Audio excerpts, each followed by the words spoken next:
The Buddhist society of India तथा भारतीय बौद्ध महासभेचे राष्ट्रीय कार्याध्यक्ष आदरणीय डॉक्टर भीमराव यशवंतराव आंबेडकर सर, त्याचबरोबर त्यांचे राष्ट्रीय उपाध्यक्ष आयुष्यमान एस के भंडारेजी, इथं उपस्थित महाराष्ट्र राज्याचे बौद्ध महासभेचे अध्यक्ष आयुष्यमान भिकाजी कांबळे साहेब आणि आता ज्यांचं प्रास्ताविक आपण ऐकलं ते आयुष्यमान राजेंद्र भोसले साहेब,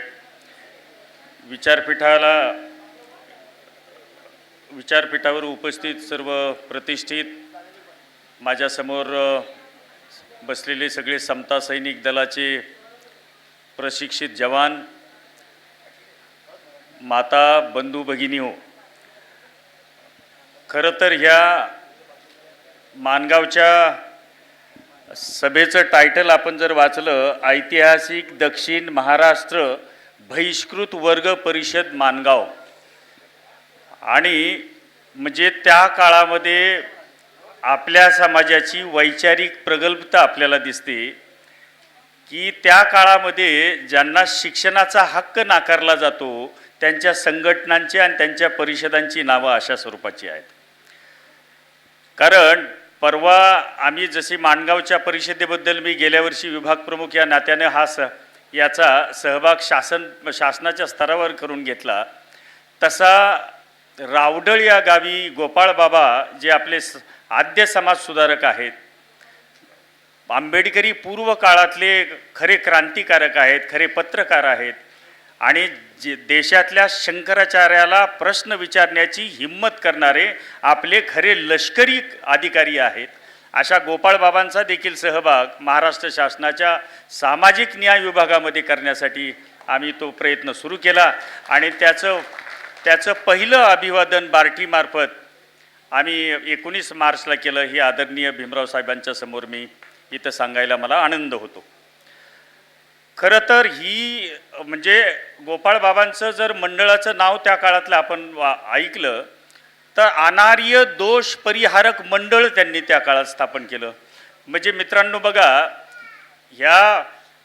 या दक्षिण प्रांतात झालेल्या अस्पृश्यता परिषदेचं टायटल, त्याचबरोबर कोकणातल्या ह्या मंडळींनी अनार्य दोष परिहारक असा शब्द त्या काळामध्ये द्यावा, म्हणजे आपली मराठीची उंची बौद्ध समाजाची किती आहे ही त्या काळात सुद्धा आपल्या पूर्वजांनी सिद्ध करून दिलेलं आहे.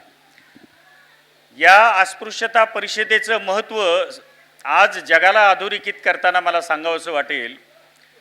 परवा 19-20ला महाडचा सत्याग्रहाच्या निमित्तानं आम्ही तिथे 2 दिवस महाडचा सत्याग्रह चांगल्या पद्धतीनं तो वर्धापन दिन सोहळा साजरा केला आणि माणगावच्या परिषदेला आम्ही पोहोचलो.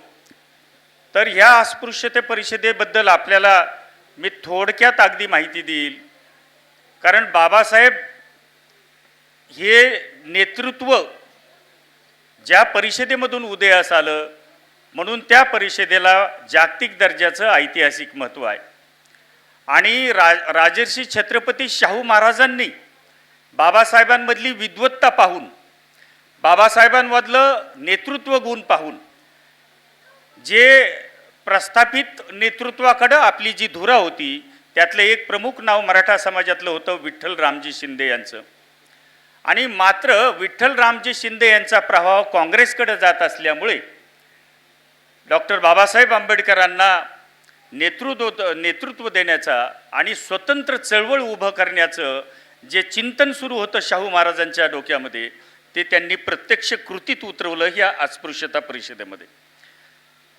बाबासाहेबांना भेटण्यासाठी स्वतः राजर्षी शाहू छत्रपती महाराज जेव्हा उत्सुक असतात, म्हणजे बाबासाहेबांना भेटण्यासाठी उत्सुक असणं, त्याचबरोबर शाहू महाराजांनी शिवतकर मास्तरांना तसा पत्रव्यवहार करणं, त्या पत्रामध्ये शाहू महाराज फार उत्सुकतेने लिहितात की मला बाबासाहेबांना भेटायला आवडेल.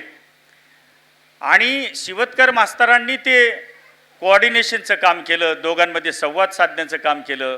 मग माझ्या पुढं नाव येतं पवारांचं, दत्ताजी पवारांचं येतं, त्यानंतर दत्तोजी दळवींचं नाव येतं, जे जे आर्ट स्कूलमध्ये नोकरीला होते. त्यांनी शाहू महाराजांची आणि बाबासाहेबांची भेट घडवून आणली. म्हणून मी आता ही चित्रफिती आपण ह्या माणगावच्या मी पाहत होतो की त्या काळातले नाना मास्तर असतील, काशिम मास्तर असतील, त्यांची चित्र आपण इथं रेखाटलेली आहेत. पण 1920 साली त्यांची काय परिस्थिती असेल. आणि मग मी एक चित्रफीत पाहिली की ज्याच्यामध्ये प्रचंड अन्न शिजताना आपल्याला दिसतंय, धान्याचा साठा तिथे दिसतोय, भाजीपाला दिसतोय, पण त्याचं इतकं नियोजन त्या काळामध्ये, जेव्हा आपली आर्थिक परिस्थिती काय परिस्थिती असेल त्याची कल्पना न केलेली बरी. त्यावेळेस आप्पासाहेब पाटील या जैन समाजातल्या माणसानं, व्यक्तीनं बाबासाहेबांच्या आणि शाहू महाराजांच्या ह्या ऐतिहासिक परिषदेचं आयोजन करावं, हे बाबासाहेबांचं जगातलं सोशल इंजिनिअरिंगचं पहिलं उत्तम उदाहरण.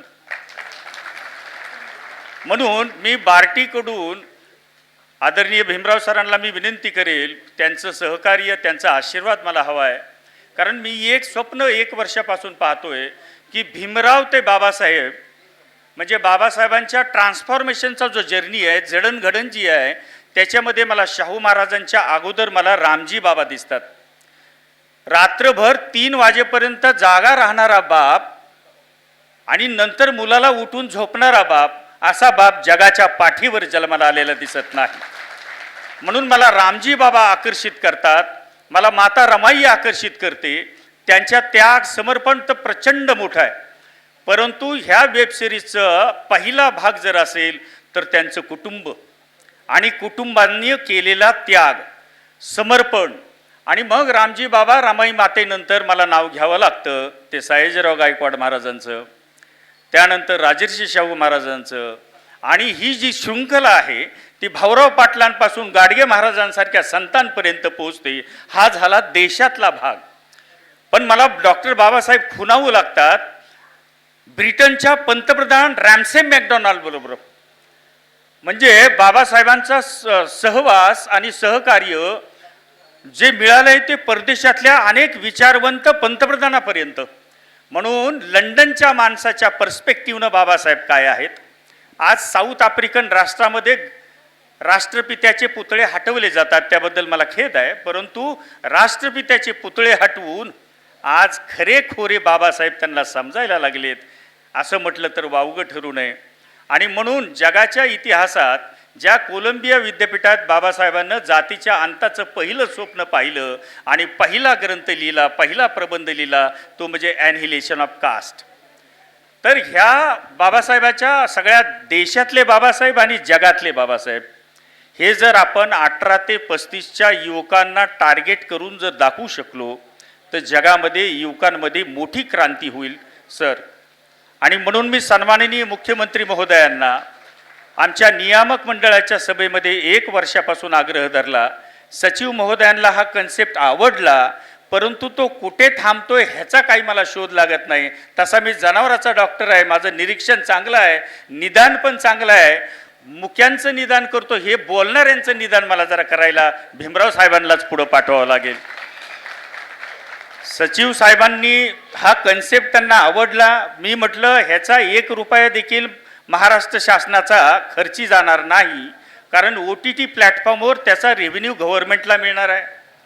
या वेबसिरीजचा साधारण 60-70 करोड रुपये जो खर्च असेल. बघा, जब्बार पटेलांचा सिनेमा होता, परंतु तो बाबासाहेब आणि बाबासाहेबाचा प्रवास होता. पण आज बाबासाहेब आणि शाहू महाराज, बाबासाहेब आणि गाडगे महाराज हे युवकांना कुठं माहिती आहे. रमाईचा त्याग, रामजी बाबा कुठं तेवढे माहिती आहेत. आणि आपण अनफ्रेंडली आहोत, कारण वाचकांचा एक वर्ग ठरलेला असतो, फ्रेंडली रीडर आणि अनफ्रेंडली रीडर. कारण फुले शाहू बाबासाहेब दिसले की लगे नाकं मुरडून फिरणारे आपलेच लोक भरपूर मी पाहतो. आज सर प्रशासनामध्ये आपला जरी टक्का कमी असला तरी IAS IPS अधिकारी मी पाहतो, परंतु त्यांच्या रक्तातली सामाजिक चळवळ कुठं नष्ट होते हा एक चिंतनाचा प्रश्न आहे. आणि म्हणून प्रशासनात येऊन अशी धाडसी विधानं करून हे माझा स्वभाव आहे, कारण मी जनावराचा डॉक्टर आहे. जशी वाघाची सर्जरी करतो तशी कुत्र्या मांजरांची देखील सर्जरी करतो. परंतु सन्माननीय मुख्यमंत्री महोदयांनी आणि आमच्या पुण्याच्या जिल्हाधिकारी राजेश देशमुख या मराठा मित्रानं मला कलेक्टरनं पहिली शिफारस केली आणि त्यानंतर आदरणीय प्रकाश आंबेडकर साहेबांनी फेब्रुवारीत मला रिलीव्ह केलं गेलं होतं की जनावरात लंपी आलाय, हा डॉक्टर आम्हाला पाठवून द्या. मग म्हटलं माझ्यासारखे अधिकारी तर मुख्यमंत्री कार्यालयात आहेत, मग त्यांना पहिल्यांदा घ्या. जर मुख्यमंत्र्यांकडे डॉक्टर आहेत तर त्यांना पहिलं घ्या, नंतर माझा नंबर लावा. परंतु त्यावेळेस प्रकाश आंबेडकर साहेबांनी मदत केली आणि मग माझं पुन्हा एकदा प्रतिनियुक्ती चालू झाली. पुन्हा मला ऑक्टोबरमध्ये रिलीव्ह केलं. म्हणजे जनावरं ह्यांना तारा करतात की काय हा प्रश्न मला पडतो. म्हणजे इथं येऊन आम्ही महाडला आंतरराष्ट्रीय शिल्प व्हावं याचं स्वप्न पाहतो. कारण बाबासाहेबांनी पाणी खुलं करणं किंवा पाणी प्राशन करणं मी एवढ्यापुरतं मर्यादित महाडला पाहत नाही सर. कारण जे पाणी बंदिस्त करून ठेवलं वैदिक व्यवस्थेनं, ज्याला कन्फाईन केलं नॅचरल रिसोर्सेसला, त्याला मुक्त करण्याचं बाबासाहेबांनी सत्कार्य केलं. अशी क्रांती जगामध्ये कुठेही झालेली नाही. मी महाडचं स्वप्न पाहिलं तर दुसऱ्या दिवशी माझा तांत्रिक विभाग काढून घेतला. मी आता भीमराव ते बाबासाहेब 1 वर्षापासून स्वप्न पाहतोय, शेवटी भीमरावांकडेच आलो. मी नाव भीमराव ते बाबासाहेब, आता हे भीमराव त्याला मदत करतील याची मला खात्री आहे. मुख्यमंत्री महोदयांना कन्सेप्ट आवडलेला आहे. लोकसभा झाल्यानंतर ह्याचं मार्गी लावू असे शब्द आहेत. DCM साहेबांकडे सर आपण आग्रह करावा, कारण ही वेब सिरीज बाबासाहेबाला वेगवेगळ्या अंगानं जगाला दाखवणार आहे. बाबासाहेबाची 35 विशेषणं मी वाचतो, पण त्यातलं एकही विशेषण मला कळत नाही. मी पशुसंवर्धनचा असलो, थोडा इतिहासाचा अभ्यासक असलो, पण बाबासाहेबांना जलनीतीज्ञ म्हटलं जातं. किती लोक सांगू शकतील जलनीतीज्ञ बाबासाहेब कसे? हिराकूड धरणाचे निर्माते बाबासाहेब आहेत. भाकरा नांगल सारख्या धरणाचे संरचनाकार बाबासाहेब आहेत. हे आपल्याला माहिती नाही. बाबासाहेब नदी जोड प्रकल्पावर त्या काळात बोलतात. बाबासाहेब उत्तम पत्रकार आहेत, संपादक आहेत. बाबासाहेबाचं पहिलं विशेषण इकॉनॉमिस्ट. आपल्यातले किती इकॉनॉमिस्ट आपल्याला इकॉनॉमी कळते? एखाद्या कार्यक्रमाचा इव्हेंटचा खर्च तरी आपल्याला कळतोय का? तर बाबासाहेब जागतिक दर्जाचे अर्थतज्ञ होतात. म्हणजे बाबासाहेबाला समजून घ्यायला तुम्हा आम्हा लोकांना आणि अभ्यासकाला आणखी 200 वर्षे लागतील असं मी धाडसी विधान केलं तर हरकत नाही. म्हणून बाबासाहेब खरेखुरे समजावून सांगण्याकरिता या वेब सिरीजमधून मी पुस्तकांना क्रिटिसाइज करत नाही, परंतु 100 पुस्तकांचा प्रवास एक सिनेमा करून दाखवतो याची मला खात्री आहे. म्हणून मीडिया जितका महत्त्वाचा, बघा आता मी राजकीय भाष्य करू शकत नाही एक अधिकारी असल्यामुळं, पण राजकारणामध्ये जे सक्सेसफुल आहेत त्यांनी मीडिया फार चांगल्या पद्धतीने वापरलेला मला दिसतो. त्यांनी जगातल्या कुठल्या कुठल्या संस्थेकडून फंड्स गोळा केलेले दिसतात. आज इलेक्ट्रॉल बॉन्डचं उदाहरण आपल्यासमोर आहे. मी क्रिटिसाइज करायला इथं उभा नाही, परंतु आपण सुद्धा अशा अंगानं आपला रेव्हेन्यू आपणच का तयार करू नये? ही वेब सिरीज जर सर झाली तर जगातल्या OTT प्लॅटफॉर्मवर 1000 कोटी रुपये ही वेब सिरीज कमवून देईल ह्याची मी बाबासाहेबांची शपथ घेऊन तुम्हाला सांगतो. कारण शपथ घेणं सुद्धा ही विज्ञाननिष्ठ, मी स्वतःला तसा शब्द चुकीचा आहे, परंतु बाबासाहेबाचं स्मरण केल्याशिवाय ही वेब सिरीज पुढं जात नाही. आणि ही वेब सिरीज जर झाली तर बाबासाहेब खरेखुरे बाबासाहेब जगाला कळतील. बाबासाहेबांची वैचारिक प्रगल्भता, सर मी कलकत्त्याचे IRS officer principal commissioner doctor Shivaji Dange म्हणून आमचे एक सिनियर मित्र आहेत. मी कलकत्त्याला मागच्या आठवड्यात गेलो एका विशिष्ट कामाकरिता, तर त्यांचं स्टेटस बाबासाहेबांचं असतं. ते मराठा समाजातून येतात. त्यांचं स्टेटस बुद्धाचं असतं. ते डॉक्टर शिवाजी डांगे सर मला म्हटले, अरे शाहू महाराजांनी सयाजीरावांनी मदत केली ठीक आहे म्हणे, ते फिजिकल ॲसेट झालं, पण बाबासाहेबांची वैचारिक ग्रोथ तर फॉरेनमध्ये झाली. म्हणजे वैचारिक ग्रोथ, बाबासाहेबांची इंटेलेक्च्युअल ग्रोथ कोलंबिया, ऑक्सफर्ड अशा विद्यापीठांमध्ये झाली. आणि हा इतिहास वेब सिरीजच्या मार्फत जर आणला तर देशातले बाबासाहेब, म्हणजे 4थीच्या पुस्तकापर्यंत आम्ही शिकलो बाबासाहेब म्हणजे दलितांचे काहीवारी. जो मुळातच शब्द असंविधानिक आहे तो शब्द आमच्या पाठ्यपुस्तकामध्ये कोणत्या डोक्यावाल्या माणसांना टाकला हा मोठा चिंतनाचा विषय आहे. परंतु आपली सुद्धा ओळख आता खऱ्या अर्थानं, जसं ह्या असोसिएशनचं नाव आहे दी बुद्धिस्ट सोसायटी ऑफ इंडिया, बघा म्हणजे बुद्धाला पुनरुज्जीवित करण्याचं कार्य करणाऱ्या बाबासाहेबांनी अशी नावं त्या काळात द्यावी. पुन्हा पुन्हा मी टायटलवर जातोय. म्हणजे बघा बाबासाहेबांनी गोपाळबाबांच्या बाबतीत एक शब्द वापरला सर, की गोपाळबाबांचं कार्य अनुपम आहे. आणि अनुपम हा शब्द मला बरेच दिवस लक्षात सुद्धा आला नाही की अनुपम म्हणजे काय. हायली प्रेसियस, कोहिनूर हिऱ्यापेक्षाही प्रेसियस असं कार्याचा उल्लेख बाबासाहेबांनी 19 मार्च 1920ला महाडच्या 15 मिनिटाच्या भाषणामध्ये गोपाळबाबांचा केला. आणि मित्रांनो, बंधू भगिनीहो, ते गोपाळबाबा देखील आमच्या माता रमाईंचेच नातेवाईक आहेत. म्हणजे बाबासाहेबांची सगळी वंश परंपरा सगळी ह्या देशाच्या विकासाकरिताच पुढं आलेली आहे. आणि म्हणून मी भारतातल्या सगळ्यांना आवाहन करेल, खरंच कोकण भूमीचे उपकार मानायला हवेत. तर हा सगळा इतिहास तुमच्या पुढं ठेवताना मला आज आनंद झाला, हर्ष झाला.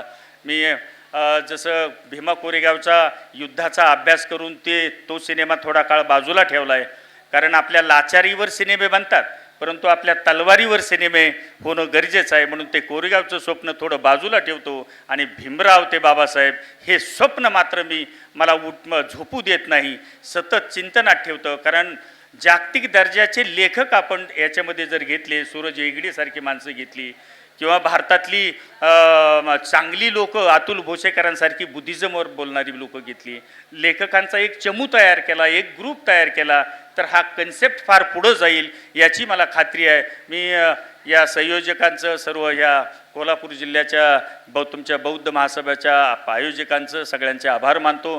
पुन्हा एकदा डॉक्टर बाबासाहेबांना, राजर्षी छत्रपती शाहू महाराजांना, आप्पासाहेब पाटलांना आणि ह्या ठिकाणी त्या काळामध्ये 104 वर्षापूर्वी ज्यांनी आपलं योगदान दिलं त्या सर्व आपल्या पूर्वज माता भगिनींना वंदन करतो. जय भीम, जय शिवराय.